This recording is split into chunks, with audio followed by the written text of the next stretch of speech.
in my face and your face on the floor. It's been a long time coming. Hey! Well, it's, I think it's like Wednesday the 22nd. It's the last day of summer. Yeah. Well, some things have come out. And if you've seen the title and you're looking at this video, you're like, come on, man. The reason why I don't make a lot of these videos is, well, they usually get banned as soon as I put them up anyway. But I'm going to put this one up, and because of recent testing that has come into light, you know, I wanted to bring it out. You know, with this latest positive test, it brings up a question with steroids in the MMA. Just how rampant is the steroid use in the MMA, UFC, Strikeforce, WEC, Affliction, any other name brand that you want out there, WEC, did I already say that, Elite X, XC. How rampant is the use out there? How bad is it? And I went in and I found this nice little site there, like Cold Potato or something. They were like, hey, you know, we'll just put up, you know, this random, over the last, you know, 8 years, the 30 MMA fighters that have been busted for doing the drugs. And these aren't like your lower class in the middle of the state fighters. These are on, you know, the main cards or the undercards of main card, you know, pay-per-view events and stuff like that. And the MMA community is not a huge one, despite what you want to think. It's not like worldwide. It's, you have a couple of main organizations, and these are the ones I'm going to talk about. And it seems like a lot of bad things are happening there. And obviously in April of 2002, you had Josh Barnett, who is a UFC heavyweight champion. He tested positive multiple times for the same stuff. He's walking around taking horse steroids, man, Winstrol and all that stuff. You go in October of 03, you got Tim Sylvia, another heavyweight champion, testing positive for steroids. Kimo Leopold in April of 04. He fought 2 times for the champs, multiple offender. You know, has Christ and all that good stuff tattooed all over him, but he's definitely not walking the path, you know what I'm saying? Maybe beside it, but he's not on the path. This one, August of 05, Nate Marquardt tested positive for Andro, you know, the Mark McGuire drug, you know, and stuff. I didn't know it was illegal. Whatever, dude. And Vitor Belfort tested positive too in August of 05. Paulo Nastula, I believe that was in November, or it could have been in August as well. He's a contender. Check him out. In 06 of November, Stephan Bonner, you know, the guy from, you know, what is it, Tough or whatever, you know, that thing that they have, the UFC thing, Tough Enough. Great, you know, fight, Forrest Griffin, you know, and he's a main eventer. He's on the main cards, and he tested positive. Kit Cope from the WEC, he's a lightweight main eventer, tested positive. Johnny Morton, tested positive. This is June 07. June 07, Royce Gracie, freaking MMA legend, man, an MMA legend, positive. Jorge Ortiz and Phil Baroni on the same card, same fight card in June, tested positive. Sean Shirk, yeah, he's like lightweight champ, man, UFC lightweight champ, probably. Hermes Franca, I believe it was the same card. UFC's a lightweight headliner. You know, he's top guys. I'm not picking out like the bums on the street. These are the guys that make the pay-per-view cards. Anthony Torres, look him up. Bill Mahood, Strikeforce, main card guy. October 07. Adam Smith, Strikeforce, was on the undercard of the same card that Bill Mahood tested positive. Jason Winters from Rebel Fights, main eventer.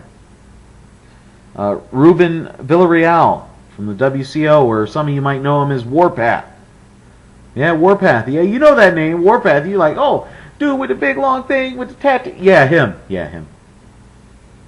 Dennis Hallman, Strike Force. Alexander Crispin, Strike Force. Same card. Both of them tested positive. Karina Dam. She's ranked number 2 in the world in the 125-pound division, according to the the Unified Women's MMA rankings. Number 2, she tested positive. Yeah. Alexandre Nogueira claimed he got it because he ate a lot of meat. I wish that was the case, man. I'd eat 5 steaks a night to have the levels he had. Antonio Silva, Elite XC heavyweight champion. Edwin Dews, from Tough 4. He replaced another fighter who was a white, Vernon White, who was kicked out for tested positive for another banned substance. And that was in July of 08. November of 08. Chris Lieben. You know, the guy that we've been talking about. Wow, that's amazing. I can't believe he's able to fight back-to-back fights so fast.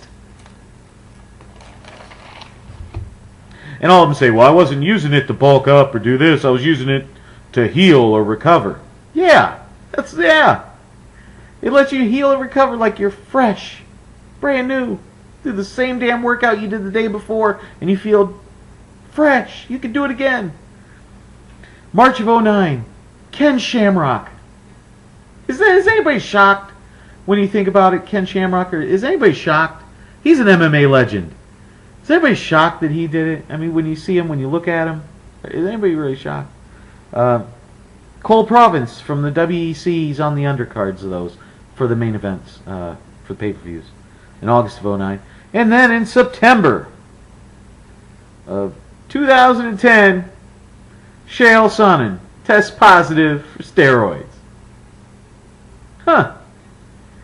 Had the greatest fight of your life. You did things nobody expected you could do. Everybody was claiming, oh my God, did you see did you see what he tested positive for? Just throwing it out there. I mean, when you start seeing these things, now granted, out of all those guys I named, only 11 of the 30 actually won their fights. 19 of them lost. But it's a competitive edge. And I don't care what anybody says. Let me juice up for a while. They're like, well, it takes away from your cardiovascular. If you don't do cardio, it does take away from it. If you abuse it to freakishly high levels, it does affect you. Anything affects you if you abuse it. Kevin Randleman, this is on a side note thing, when they suddenly surprised him in Japan and said, hey, by the way, the CSAC is going to start testing your drugs. They automatically suspended him because the urine sample he gave had absolutely no human hormones in it. They said they either got it from an animal or a dead person. Yeah, I thought that was kind of nice. So, with all these, the UFC has only caught 2 people with their drug testing policy. The Nevada State Athletic Commission, which we dog all the time for their inability to catch people, has caught 9. The CSAC, which is a little bit better, has caught 21. So when you start looking at that and looking at the amounts, obviously, I don't even want to say his name because as soon as I say his name, they'll ban the video. So I've always called him Douchebag Willie. And you know the guy, his initials are DW, Douchebag Willie. He says, oh, our testing's good enough. Is it? It's good enough to get you by, but is it good enough to get everybody else? Is it safe? Is it fair? And I want to throw this out here. I want to get the grumbling going, and I want somebody to come up with facts, because I know you're going to say, well, boxing is too. So why don't you show me the facts? Show me all the guys that tested positive for steroids from boxing. Okay? Counter. Okay, your teeny tiny world of UFC, the teeny tiny, little teeny world, and a ginormous world of boxing. Let's compare notes, okay? Just throwing it out there. MMA, I think you know what I'm saying? It's hard to take it on up and up. It's almost like watching WWE events, right? Is it? Come on. Well, give it back to me. You do a video response. Give it back. Come on. Give me the comments. Give me your... don't just say, F you, you fat bastard. You know, that doesn't cut it. You know, I'm just going to laugh at you. Probably verbally insult you for a minute and a half. That doesn't bother me. Come with some facts. I threw some facts out at you. You throw some facts back at me, alright?